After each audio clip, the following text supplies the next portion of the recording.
극장이 완전히 깨끗하게 이렇게 지금 리모델링이 됐어요. 너무 멋있고 극장이 이렇게 바뀌어서 그런지 여러분도 다 멋있어 보입니다. 참 환경이 참 중요한 것 같아요. 이렇게 또 이렇게 은혜로운 또 현장에서 또 오늘 또 귀한 또 복음을 함께 나누려고 합니다. 여러분 만약에 저와 여러분의 그 남은 생이 영원하지 않고 딱 정해져 있다고 한다면, 또 내가 살 날이 얼마 남지 않았다고 여러분 깨달아지면, 그럼 여러분 그때 어떻게 할 겁니까? 아무리 망나니로 살아왔다 할지라도, 아무리 지멋대로 인생을 살아왔다 하더라도, 내가 이제 남은 시간이 얼마 안 되는구나. 내가 이 땅을 떠날 날이 곧 가까이 오는구나. 여러분, 이게 딱 깨달아지면은요, 그때부터 달라지죠. 삶이 달라집니다. 어떻게 달라질까요?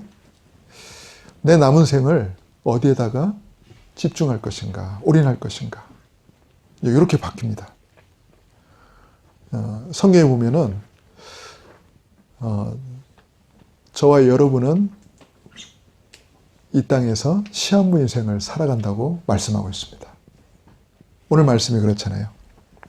한 번 죽는 것은 사람에게 정해진 것이요.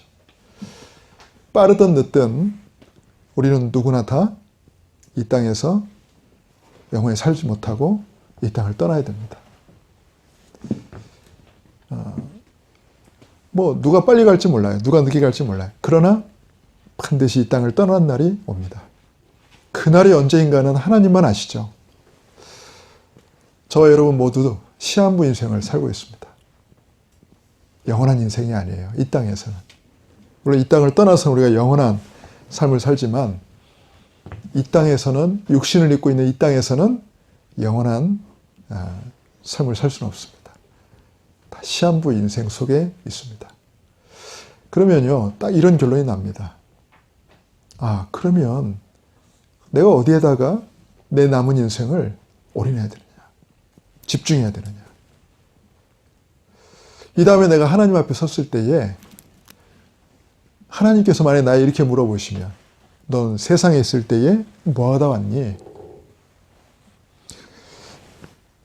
제가 뭐 하다 왔죠? 이러면 안 되죠. 언젠가 하나님 앞에 서야 되잖아요. 여러분, 이제 학창 시절에 일기 쓰기가 있었어요. 방학 동안에. 방학 딱 시작하자마자 무슨 일기입니까? 다 새겨놓고 신나게 놀죠. 그러다가 이제 딱 개학날이 점점 가까웁니다. 즉, 그 마지막 날이 가까우는 거예요. 그러면 그때 이제 정신이 번쩍 나죠. 한 달 가까이 되는 일기를 하루 만에, 때로는 이틀 만에 써내는 기적을 연출하기도 합니다. 별의별 말을 다 써서요.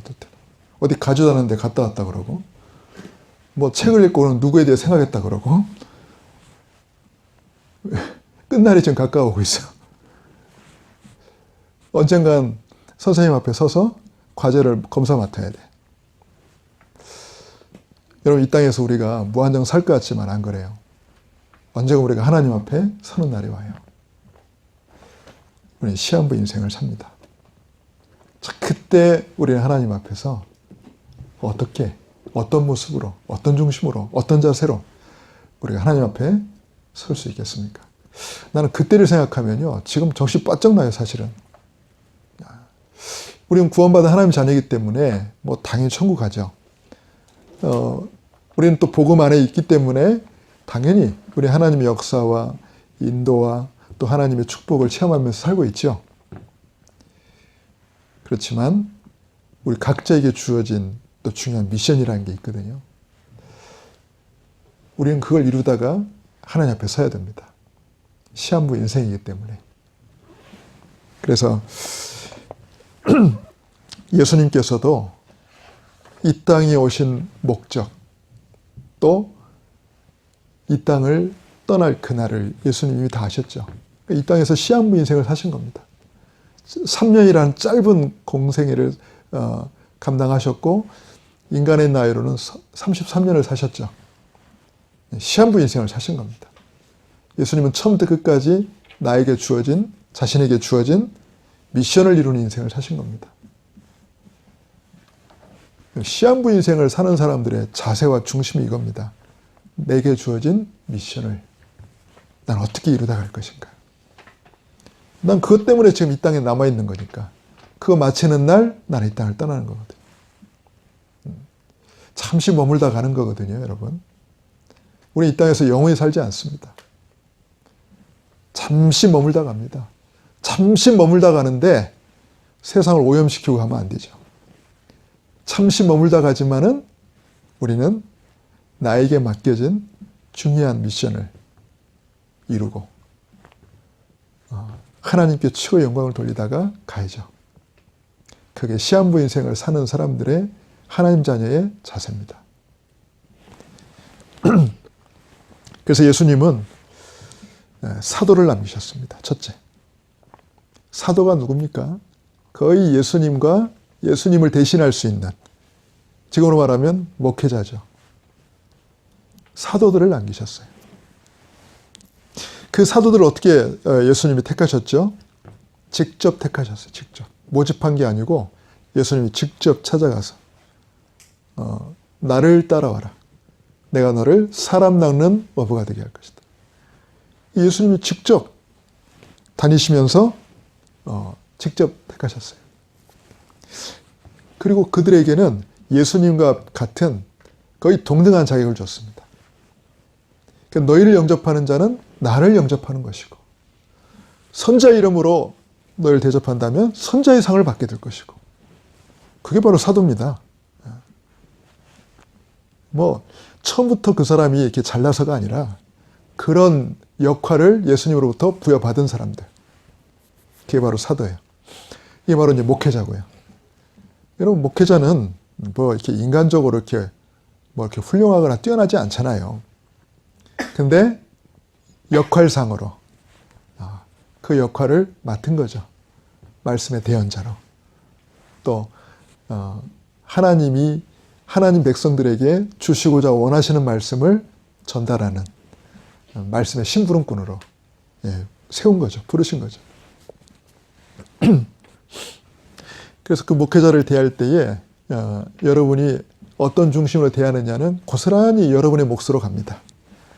하나님이 그걸 아시고.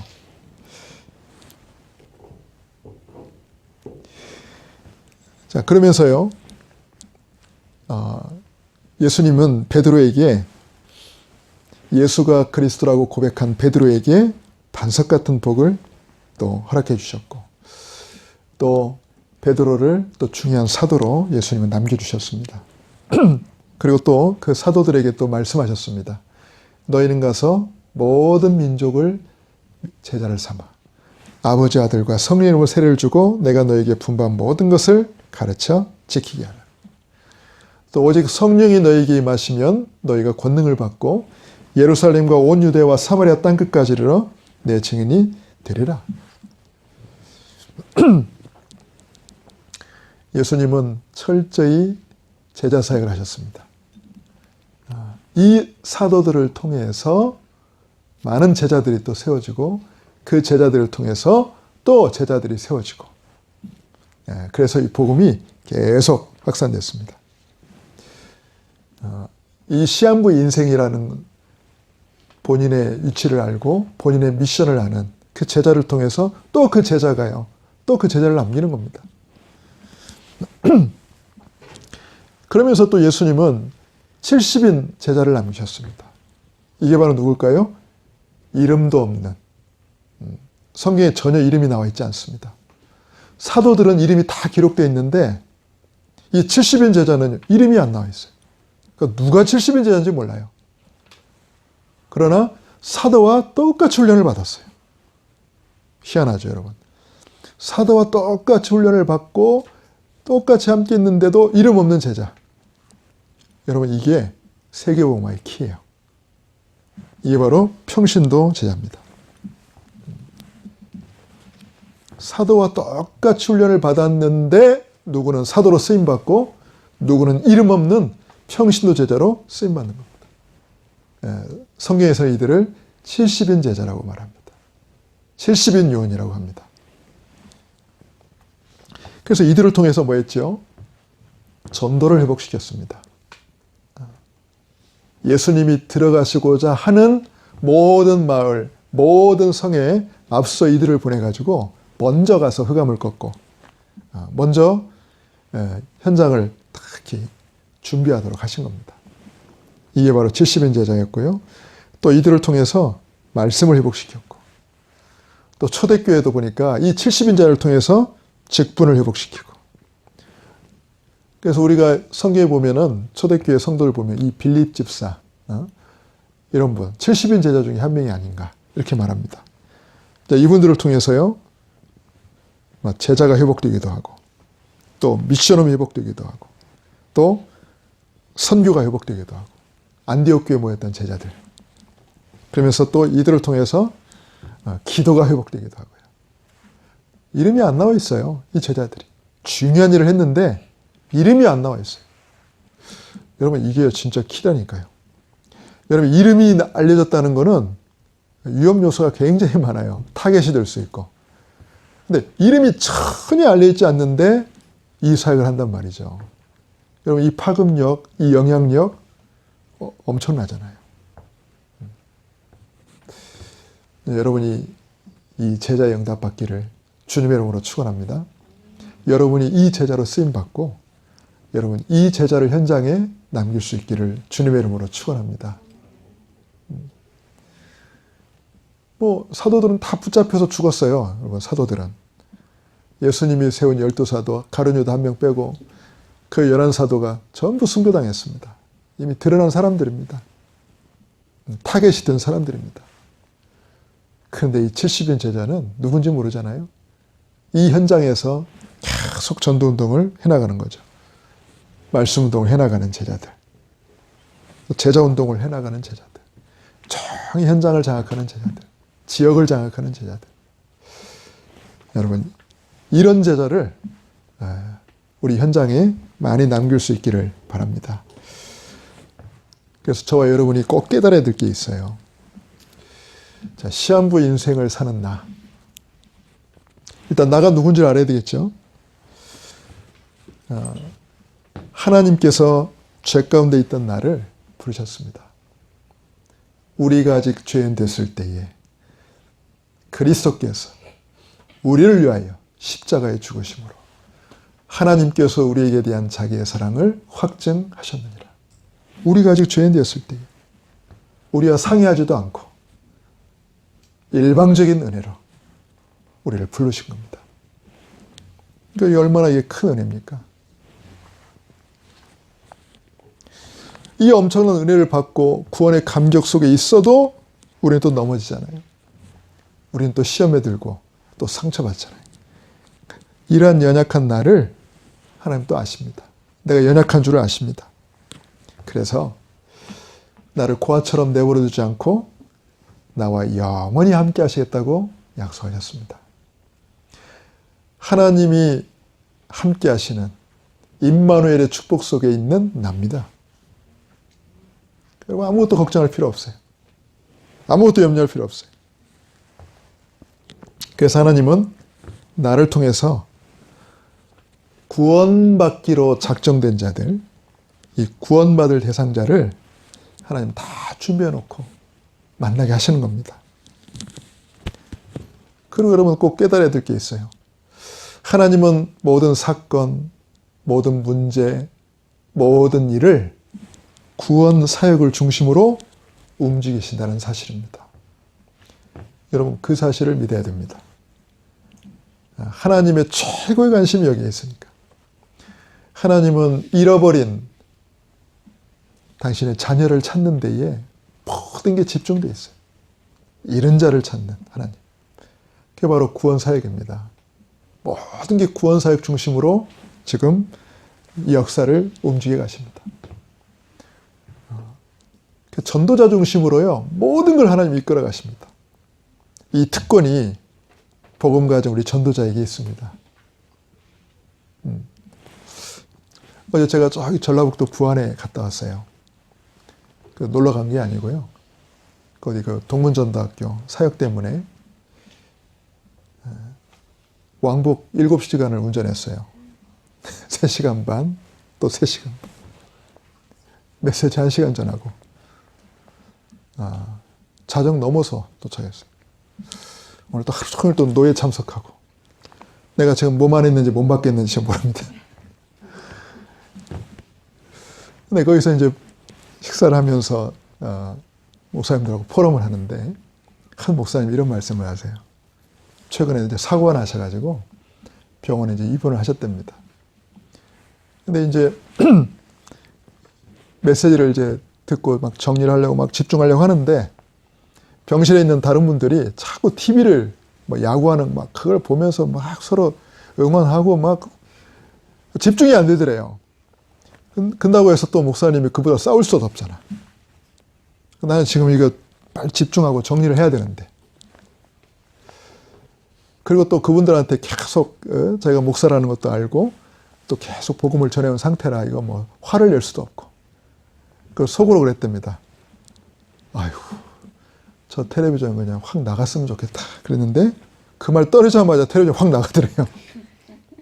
거짓말처럼 팍 나가더랍니다. 화면이. 일단 누가 제일 놀랬겠어요? 목사님이 제일 놀린 거예요. 자기 놈으로 입을 막았답니다. 자기만 알고 있는 사실이니까요. 아무리 손대도 안 고쳐지더래요. 뭐 여러분 그냥 뭐 우리가 가볍게 넘길 수 있는 말이기도 하고 씩 웃음으로 넘길 수 있는 말인데 저는 또 그 말 딱 듣는데요. 그 확신이 딱 들더라고요. 복음 가진 전도자는 어디 있든지 하나님 역사의 중심에 있어요. 그렇죠? 여러분이 정말 복음 가진 전도자가 맞다면 하나님은 여러분 중심으로 현장을 움직여 가십니다. 여러분 복음 가진 전도자 요셉이 애굽으로 갔어요. 보디발 집으로 갔어요. 보디발 집을 누굴 중심으로 움직이십니까? 요셉 중심으로. 이 요셉이 감옥에 갔어요. 누구 중심으로 움직이세요? 요셉 중심으로. 이 요셉이 나중에 바로 앞에 섰어요. 왕궁에 갔어요. 이 애굽 전체를 누굴 중심으로 움직이십니까? 요셉 중심으로. 여러분 이게 전도자가 누릴 복입니다. 할렐루야. 네, 여러분 자신에 대해서 여러분이 몰라요, 보니까. 여러분이 여러분 자신에 대해서 몰라. 자꾸 겉모습 보고 속고 말해요. 환경 보고 속고. 아닙니다. 여러분도 어디 갈 때인지 하나님 역사의 중심에 있는 사람들입니다. 여러분 그 자부심을 딱 가지세요. 어딜 가든지 무슨 일을 하든지.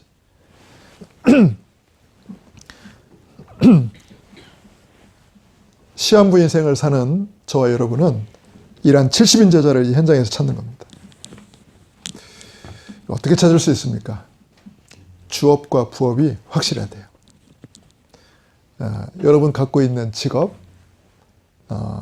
말 그대로 이제 내 경제를 책임지는 그 직업이 있잖아요. 사실은 그 직업이 주업이 아닙니다. 여러분 우리의 주업은 전도자예요. 그죠? 우리의 주업은 전도자예요. 하나님이 이끄시는 세계복음화 전도운동을 섬기는 전도자입니다. 그게 우리의 주업입니다. 부업이 뭡니까? 내가 하고 있는 일입니다. 그게 우리의 부업이에요. 그래서 이거의 대표적인 모델이 바로 지미 카터 대통령. 이 목사님 늘 메시지 때 나왔던 바로 그분. 나의 주업은 내 고향 저 땅콩밭에 있는 교회에서 주일학교 교사. 그게 내 주업. 내 부업은 미국 대통령. 철저했어요. 그래서 그분은 사실 대통령으로 재직할 때는 그렇게 인기가 있는 대통령이 아니었어요. 무능한 대통령으로 이렇게 했지만 오히려 그분은 퇴임 이후에 전 세계적으로 모든 분쟁 지역을 찾아가서 해결하는 최고 해결사가 됐어요. 그래가지고 94년도에는 북핵 위기가 한창일 때 북한도 갔잖아요. 94년도 안테나 문이 혹시 있을지 모르지만 북한까지 가서 김일성을 만났어요. 근데 들리는 말에 의하면 김일성 만난 자리에서 복음을 전했대요. 그 카터 대통령 가고 나서 얼마 안 돼서 네, 죽었어요. 저 선명하게 기억하고 있어요. 거의 한반도에 전쟁 터진다 막 그런 완전 그 상황까지 갔어요. 그렇습니다. 하나님은 복음 가진 전도자를 중심으로 모든 걸 움직이고 계십니다. 그래서 이걸 깨달은 사람들에게 하나님이 부어주시는 게 바로 최고의 능력인 성령 충만입니다. 그래서 성령 충만을 아무데나 부어주지 않습니다. 용모사님들 얘기하지만 팥죽 이렇게 돌리고 있는 야곱에게 성령 충만 부어줄 일 없어요. 이 사명 깨달은 자에게 하나님의 최고의 능력인 성령 충만을 부어주시는 겁니다. 이 사실을 깨달은 자에게 나사렛 예수 그리스도 이름을 선포했을 때에 날 때부터 걷지 못하던 사람, 걷지 못하는 것은 보이는 문제고요. 보이지 않는 문제는 뭐죠? 하나님 떠난 인생의 근본 문제에 완전히 묶여있는 상태. 사주팔자 저주 운명에서 완전히 사로잡혀 있는 상태. 나사렛 예수 그리스도 이름으로 선포했더니 거기서 빠져나온 겁니다. 자, 이런 일이 일어나지요. 또 이것을 깨달은 사람에게 오직 예수 그리스도 이 복음을 선포할 수 있습니다. 이걸 깨달은 사람이. 다른 이로서는 구원을 받을 수 없나니 천하 사람 중에 구원받을 만한 다른 이름을 우리에게 주신 일이 없음이라. 오직 예수. 다른 길은 없다. 여러분, 이걸 깨달은 사람에게 주는 유일성의 비밀입니다. 유일성의 축복. 여러분, 우리가 다른 말을 몰라서 안 하는 게 아닙니다. 그죠? 몰라서 안 하는 게 아니에요. 이것 말고 없으니까 하는 거예요. 그죠? 이것 말고 없으니까. 그래서 이 비밀을 가진 사람은 풍랑이 와도 절대 무너지지 않습니다. 어려움이 와도 절대 실패시킬 수가 없습니다. 왜냐? 이 사명을 이룰 때까지는요, 죽을 수도 없습니다. 우리에게는 그 응답이 있습니다. 그 축복이 있습니다. 우리에게 주어진 미션이 있기 때문에 어떤 어려움이 와도요, 그건 전부 발판이고 응답이지 그게 우리를 절대 무너뜨리지 못합니다. 자, 그러면 진짜 중요한 하나님이 우리에게 주신 중요한 사명이 뭡니까? 시한부 인생을 살아가는 저와 여러분에게 하나님이 주시는 절대 중요한 사명이 뭡니까? 이 시대의 영적 문제를 해결하는 겁니다. 모든 현장에 영적 문제를 해결하는 겁니다. 모든 개인이 사로잡혀 있는 영적 문제를 해결하는 거예요. 지금 현장은 어떻습니까? 사도행전 13장, 16장, 19장에 완전히 잡혀 있습니다. 이게 뭡니까? 무당, 점술, 우상. 그렇죠. 여러분, 어디 가도. 뭐 드라마에서도 나오고, 영화에서도 나오고, 뭐 그냥 대사 속에 말이죠. 뭐 푸닥거리라도 해야 되겠다든지, 무슨 뭐 점이라도 쳐야 된다든지, 굿이라도 해야 된다든지, 이렇게 막 문화 속에 완전히 지금 파고들고 있습니다. 그러면서 세계는요, 점점 어려워지고 있습니다. 뉴에이지, 프리메이슨, 유대인 조직, 아주 막강한 이 3단체가 뭐하고 있습니까? 지금 온갖 지금 뭡니까? 이 접신운동. 그러면서 이제 뭡니까? 이제 완전히 문화를 지금 사로잡고 있습니다. 흑암 문화로요. 뭐 굉장히 대단한 것들을 만들어 가지고요, 완전히 사람들 마음 생각을 다 빼앗아 버려요. 그러니까 그걸 보고 나면요, 다른 것들은 다 시시한 거예요. 그냥 다 시시해. 워낙 잘 만들어 버리니까.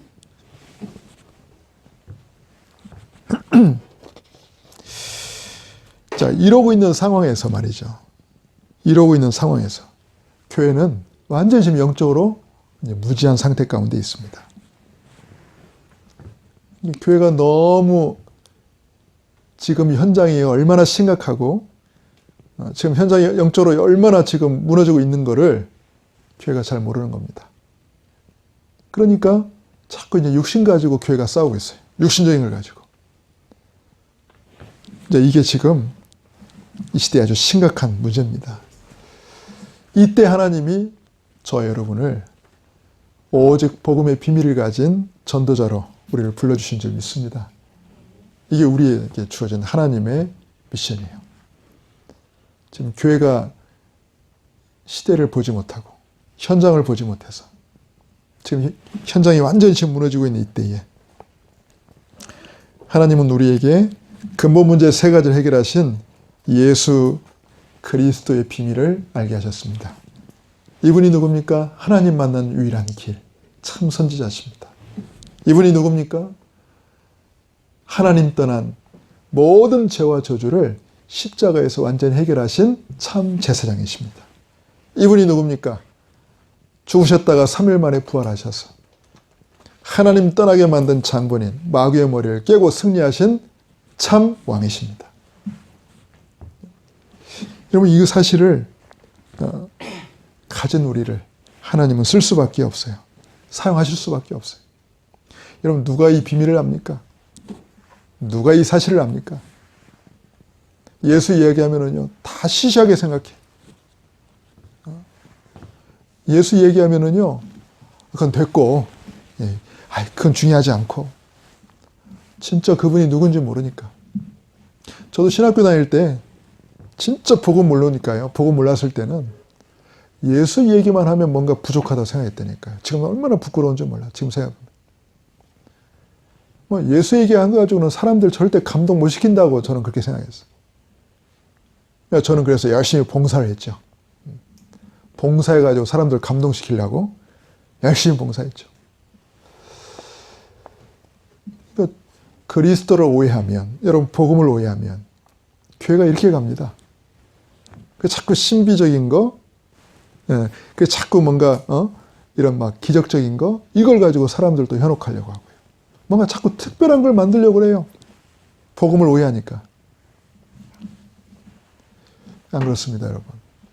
복음을 깨닫고 보니까 그리스도는 절대 부족하지 않습니다. 복음 깨닫고 보니까요, 그 안에 모든 것 다 있어요. 그리스도 깨닫고 보니까 인생의 근본 문제 해결이 그 안에 있어요. 답이 그 안에 있어요.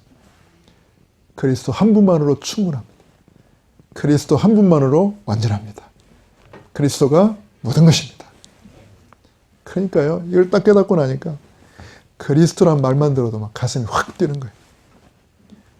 예수, 찬양 중에 예수는 그리스도의 찬양이 있잖아요. 전에는 그런가 보다 했는데 깨닫고 나서 이 찬양을 부르면요, 온몸에 전율이 그냥 확 흐르는 거예요. 우리한테는 달라요. 이 그리스도가 달라요. 여러분, 제 집사람 이름 있잖아요. 그죠? 끝이 숙인데, 무슨 숙인데. 그 이름 들어봤자 다른 사람에게, 사모님인가 보다. 그래, 누구 어머니인가 보다. 이렇게 들릴 수 있겠죠? 나한테는 그 이름이 전율을 갖게 하는 이름입니다. 좋은 쪽과 나쁜 쪽의 전율을 느끼게 하는 이름입니다. 네.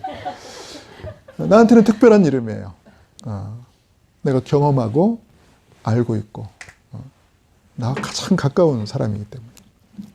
저는 그리스도 이게 나한테는 특별하지 않았잖아요. 우리에게. 거의 그다지 중요하지 않았어요. 예수? 그냥 교회 다니니까 늘 듣던 거지 특별하지 않았어요. 그런데 이 복음을 딱 깨닫고 나니까 안 그래요.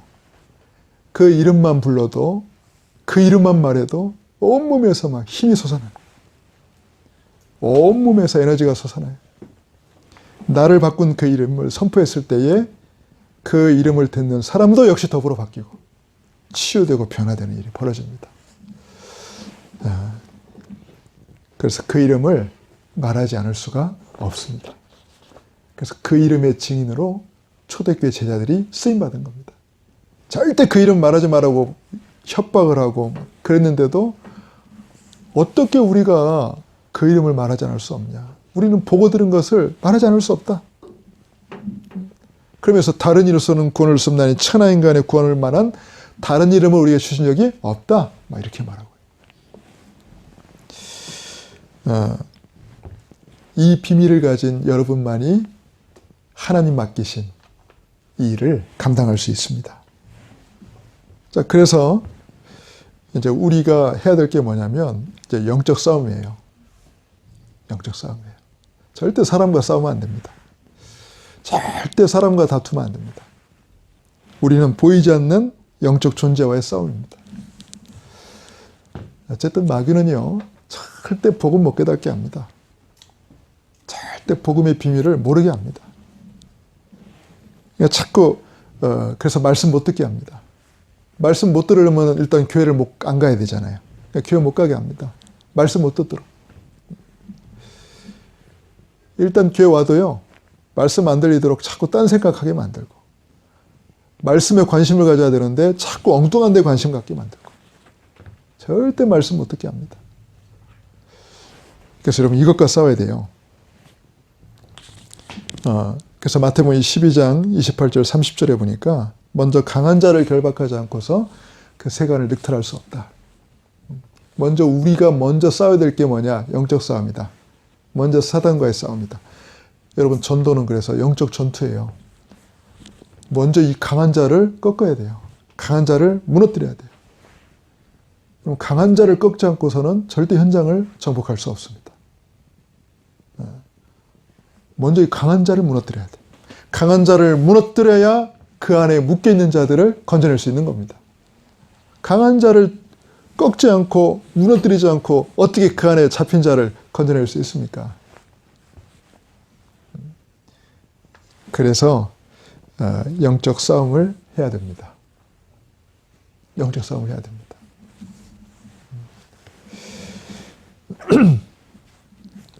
흑암을 꺾는 비밀이 누구죠? 창세기 3장 15절의 주인공입니다. 바로 여자의 후손으로 오신 그리스도. 그 약속대로 오신 분이 마태복음 16장 16절입니다. 주는 그리스도시요 살아계신 하나님의 아들이십니다. 구약에 예언된 그 메시아, 그 여자의 후손으로 오신 분이 바로 예수님, 바로 주님이십니다.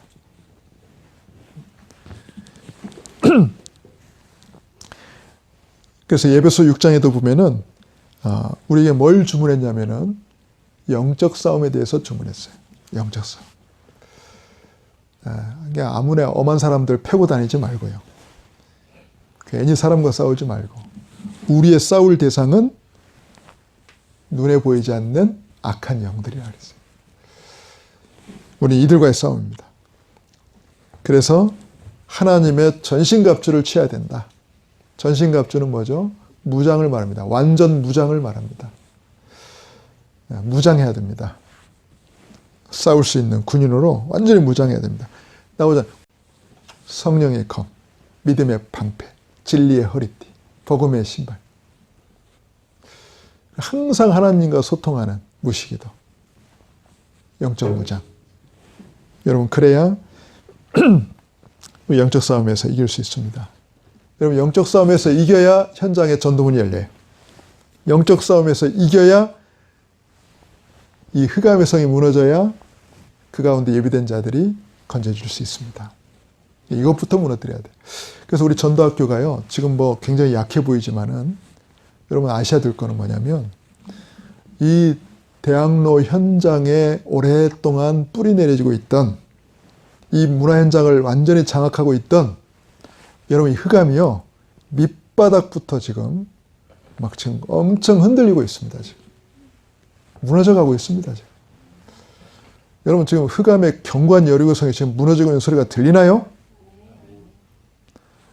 저만 환청이 들리는 거 아니었네요. 감사합니다. 감사합니다. 네. 여러분 진짜 이 흑암의 견고한 여리고성이 지금 무너지고 있다니까요. 보잘것없는 것 같지만 여러분 안 그래요. 저는 그 증거를 봤어요. 하나님이 하시는 일입니다. 우리가 대단해서가 아니고. 그래서 저는 대학로 문화전도학교 이걸 제가 딱 부를 때마다 마음에 딱 감동이 오는 게 뭐냐면 하나님의 언약이 걸려있는 현장. 대학로 문화전도학교. 하나님의 언약이 걸려있는 현장. 그거 하나로 우리는 응답 다 받은 거예요. 우리가 잘하든 못하든. 하나님의 언약이 그 이름에 딱 걸려있어요. 너희가 어떻게 내 마음을 이렇게 잘 알고 내 소원을 어떻게 잘 알고 그렇게 인도를 받았냐. 아이고, 하나님 너무 기뻐하시는 것 같아요. 하나님의 언약이 걸려있는 것. 여러분, 이미 흑암은 지금 무너졌습니다. 지금 무너져 가고 있습니다. 그래서 우리가 그릇만 준비하고 있으면 돼요. 그 가운데 있던 사람들 이제 건져낼 수 있는 그릇만 준비하면 돼요. 우리가 담지 못하니까 담기지 않는 거지. 그릇이 준비 안 돼서 담기지 않는 거지. 여러분, 그릇만 갖추면은 담기게 돼 있습니다. 어제가 저희 교회 딱 창립 10주년 창립주일이었어요. 참 감회가 새로웠고, 10년이 대단합니까마는, 그래도 대단합니다, 10년은. 근데 많은 일들이 있었죠. 많은 분들이 왔다 갔고요. 기억에 남는 분들도 많고, 또 여러 가지 사정으로 이제 옮길 수밖에 없는 분들도 있었고, 떠난 분도 계시고. 근데 저는 이제, 같이 했으면 좋겠는데, 이렇게 떠난 분들이 있단 말이에요. 한동안 좀 그분들이 이렇게, 마음에서, 이게 늘 아쉬운 거 있죠. 그리고 한편으로, 인간적으로 약간 서운한 마음도 들고. 그분들이 왜 그랬을까? 자꾸 이제 그분들 입장에서 내가 생각을 했어요. 근데요, 시간이 지나놓고 보니까 하나님이 어떤 마음을 주셨냐면, 이런 마음이 딱 들어요. 여러분, 그릇이, 담을 수 없는 그릇이면 어떻게 되죠? 나갈 수밖에 없어요. 그죠? 담지 못하는 그릇이면 밖으로 나갈 수밖에 없어요. 셀 수밖에 없어요. 나는 처음에 그분들에게 뭔가 문제가 있는 게 아닌가 생각을 했는데, 시간이 지나면 지날수록 그게 아니에요. 문제는 그릇이에요. 그릇. 내 그릇이고 우리 교회 그릇이에요. 그들을 담지 못하는 그릇이 문제지 그분들의 문제가 아니에요. 그때부터 내 생각이 바뀌었어요. 그릇을 하나님이 갖추라는 거구나. 자꾸 울타리 밖으로 가축이 이렇게 자꾸 나가면 어떻게 됩니까? 나간 가축 자꾸 혼내야 됩니까? 너 나가지 마. 한 번만 더 나가봐. 그냥 바비큐 해 먹어버려. 그런다고 안 나갑니까? 울타리를 넓히면 되잖아요. 아무리 뛰어다녀도 절대 못 넘을 수 있는 더 넓은 울타리를 만들면 되죠. 더 넓은 그릇을 만들면 되죠. 하나님 그런 마음을 주셨어요. 그래, 모든 일 속에서 하나님은 그릇을 넓혀라. 그릇을 깨라. 더 큰 그릇으로, 더 넓은 그릇으로 바꿔라. 하나님 그 메시지를 주셔요, 자꾸. 그러니까 이제는 절대 사람에 대해서 서운하거나 그러지 않습니다. 그릇이 문제구나. 그래, 또 그릇을 넓히자. 또 그릇을 깨자. 지금 이 그릇 가지고 안 된다.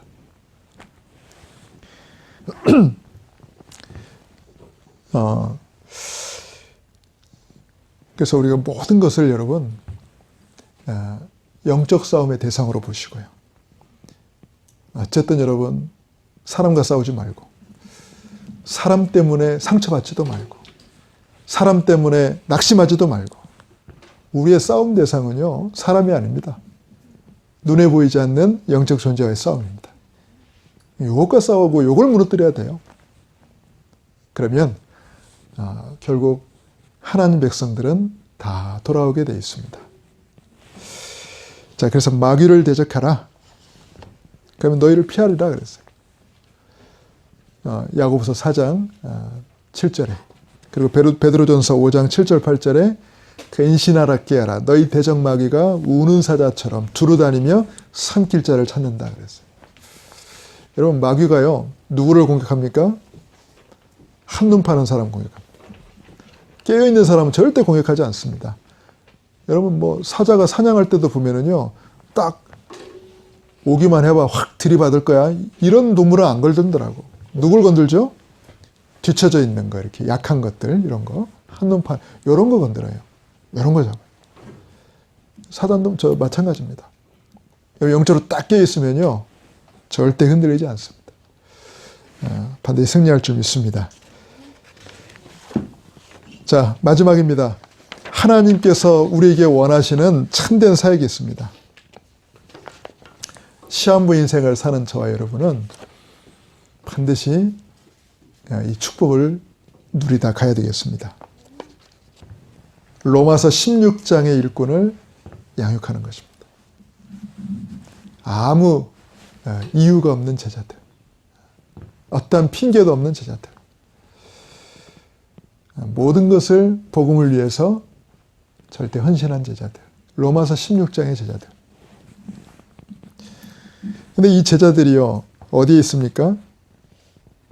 이 속에 있습니다. 엄청난 영적 문제를 가진 사람 속에 있습니다. 복음 없이 성공한 사람. 이 엄청난 영적 문제 속에 있습니다. 여러분, 그 성공이요, 쉽게 되지 않잖아요. 여러분, 그러면 성공자로 설 때까지 보이지 않는 어마어마한 상처들이 그 속에 쌓여 있습니다. 특히 세상 말로 자수성가한 사람들. 어마어마합니다, 이게. 엄청납니다. 영적 문제가 어마어마합니다. 그러니까 이런 사람들은요, 못하는 사람 보면 이해를 못해요. 왜? 나는 됐는데 너는 왜 안 되냐? 오히려 막 화를 냅니다. 이해가 안 돼. 이런 사람 여러분 만나봤습니까? 못하는 사람들 절대 이해를 못합니다. 왜? 다 자기 같은 줄 알아요. 복음 없이 성공한 사람. 그러니까 여러분 얼마나 영적 문제가 많겠어요. 어느 하나 마음에 들지 않아요. 이런 사람들, 또 이 강대국, 또 바로왕 같은 사람들, 바벨탑 현장, 특히 엘리트 현장, 여러분 특히 어마어마한 영적 문제 속에 있습니다. 성공이라는 화려한 것에 포장되어 있을 뿐이지 그 속에는요 어마어마한 영적 문제가 있습니다. 언젠가는 무너질 수밖에 없는 바벨탑입니다. 근데 우리는요 그들의 겉모습을 보고 속잖아요. 나보다 훨씬 공부도 많이 하고 높은 자리에 있고 막 뛰어나니까 내가 주눅 들어가지고 막 그러는데 한꺼풀만 벗겨보면 어마어마한 문제 속에 있는 사람들이에요. 복음이 없다면, 복음이 없다면. 우리는 이들을 건져내야 되겠습니다. 이들 가운데 정말 복음 들어가면 180도 확 바뀌는 완전 제자가 준비되어 있습니다. 그래서 부자들 가운데 또 연예인, 또 이런 선수들, 경제인, 언론인들, 이분들에게 제대로 복음 들어가면 여러분 엘리트들은 기본 틀이라는 게 딱 있어요. 이게 엄청나거든요. 여러분 이게 세계복음화에 쓰임받으면요 어마어마한 기능이 됩니다. 영적 문제로 이 사람들이 지금 시달리고 있을 뿐이지 복음으로 딱 답을 얻고 치유받으면은 이분들이 가지고 있는 그 기본 틀은요 어마어마한 세계복음화의 도구가 됩니다. 어마어마한 발판이 되는 거예요. 그 일꾼들이 바로 로마서 16장의 일꾼들이었어요. 그 속에서 건진받은 일꾼들이 다 로마서 16장의 일꾼들이었습니다. 이런 일꾼들은 우리 주변에 지금도 많이 있습니다. 저와 여러분이 하나님이 원하시는 제자로 여러분이 응답받고 있으면, 그렇게 인도받고 있으면 하나님이 여러분에게 그러한 제자를 만나게 하실 줄 믿습니다. 그러한 제자를 붙여주실 줄 믿습니다.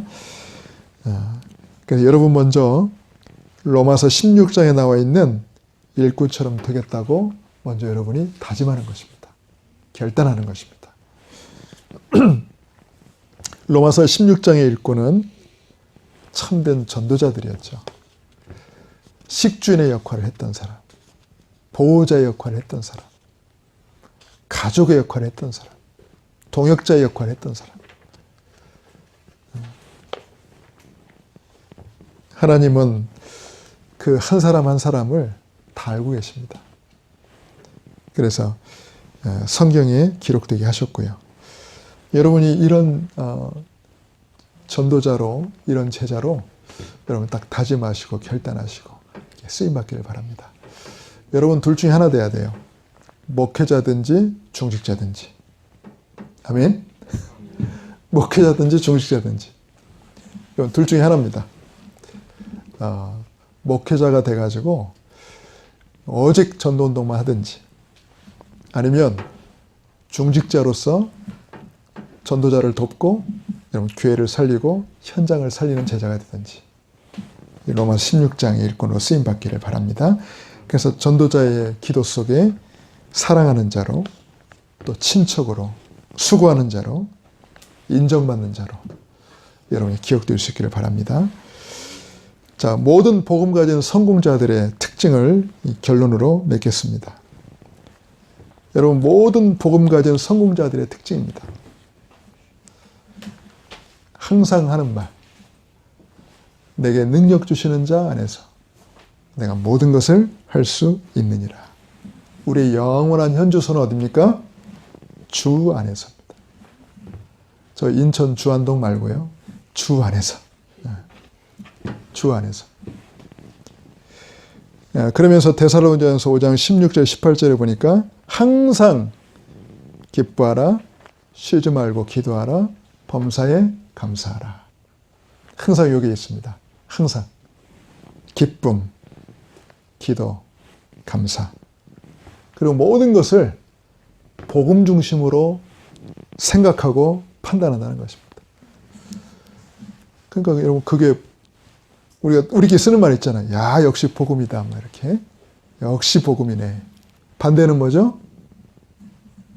또 율법이네. 그러잖아요. 또 율법이네. 아, 역시 복음이네. 이게 돼야 되는데, 아이, 또 율법이네. 그 체질 안 바뀌네. 막 그러잖아요. 모든 걸 여러분, 복음 중심으로. 이 말은 살리는 중심으로. 살리는 중심으로 판단하는 거예요. 여러분, 우리가 아무리 바른 말이라도요, 그 말이 사람을 죽이면 올바른 게 아닙니다. 근데 우리는 자꾸 바른 걸 하려고 하잖아요. 바른 말을 하려고 그러고, 바른 걸 한다 하면서 사람을 죽여요. 여러분, 그건 복음 아닙니다. 복음은 사람을 살리는 것입니다. 사람을 치유하는 것입니다. 그게 복음입니다. 아무리 바른 걸 할지라도 그 사람을 죽이면 필요 없어요. 우리는 사람을 살려야 됩니다. 그래서 이런 사람은 히브리서 11장 38절, 세상이 감당하지 못하는 사람입니다. 저와 여러분 모두 시한부 인생을 사는 가장 중요한 미션을 가진 전도제자로 쓰임받고 승리하시기를 주님의 이름으로 축원합니다. 기도하겠습니다. 살아계신 하나님, 주님의 은혜와 사랑을 참으로 감사히 드립니다. 이 땅에 사는 날이 다 정해져 있고, 또 언젠가 이 땅을 우리는 떠나야 되는 정말 시한부 인생을 사는 한정적인 인생을 사는 자들임을 믿습니다. 짧은 인생을 살다갈 저희들에게 이 땅에 있는 동안 하나님 맡겨주신 이 중요한 사명을 붙잡고 살아갈 수 있도록, 중요한 미션을 감당하며 살아갈 수 있도록 날마다 새 힘과 새 은혜를 더하여 주옵소서. 우리 남은 생을 통해서 예수님께서 제자를 남기셨